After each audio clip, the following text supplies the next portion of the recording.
संबंध। अर्जुन के इस प्रकार कहने पर भगवान ने क्या किया? 2 श्लोकों में संजय इसका वर्णन करते हैं। संजय उवाच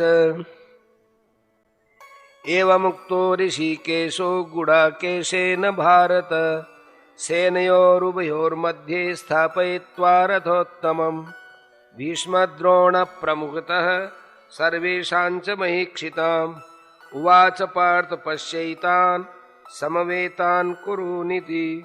संजय बोले, हे धृतराष्ट्र, अर्जुन द्वारा इस प्रकार कहे हुए महाराज श्री कृष्णचंद्र ने दोनों सेनाओं के बीच में भीष्म और द्रोणाचार्य के सामने तथा संपूर्ण राजाओं के सामने उत्तम रथ को खड़ा करके इस प्रकार कहा कि हे पार्थ, युद्ध के लिए जुटे हुए इन कौरवों को देख लो।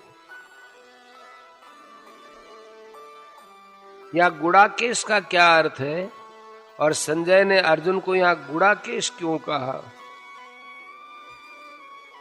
उत्तर, गुड़ा का निद्रा को कहते हैं। जो नींद को जीतकर उस पर अपना अधिकार कर ले उसे गुड़ाकेश कहते हैं। अर्जुन ने निद्रा जीत ली थी। वे बिना सोए रह सकते थे, नींद उनको सता नहीं सकती थी, आलस्य के वश में तो कभी होते ही नहीं थे। संजय गुड़ाकेश कहकर ये सूचित कर रहे हैं कि जो अर्जुन सदा इतने सावधान और सजग हैं, उन्हें आपके पुत्र कैसे जीत सकेंगे? प्रश्न, युद्ध के लिए जुटे हुए इन कौरवों को देख भगवान के इस कथन का क्या अभिप्राय है?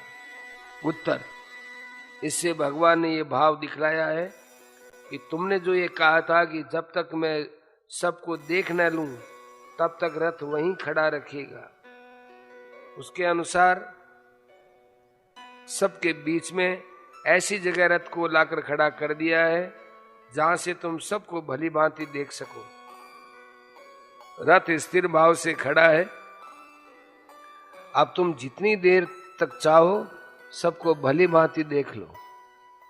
यहाँ कुरून पश्य अर्थात कौरवों को देखो, इन शब्दों का प्रयोग करके भगवान ने यह भी भाव दिखाया है कि इस सेना में जितने लोग हैं प्राय सभी तुम्हारे वंश के तथा आत्मीय स्वजन ही हैं। इनको तुम अच्छी तरह से देख लो। भगवान के इसी संकेत ने अर्जुन के अंतःकरण में छिपे हुए कुटुंब स्नेह को प्रकट कर दिया। अर्जुन के मन में बंधु स्नेह से उत्पन्न करुणा जनित कायरता प्रकट करने के लिए ये शब्द मानो बीज रूप हो गए।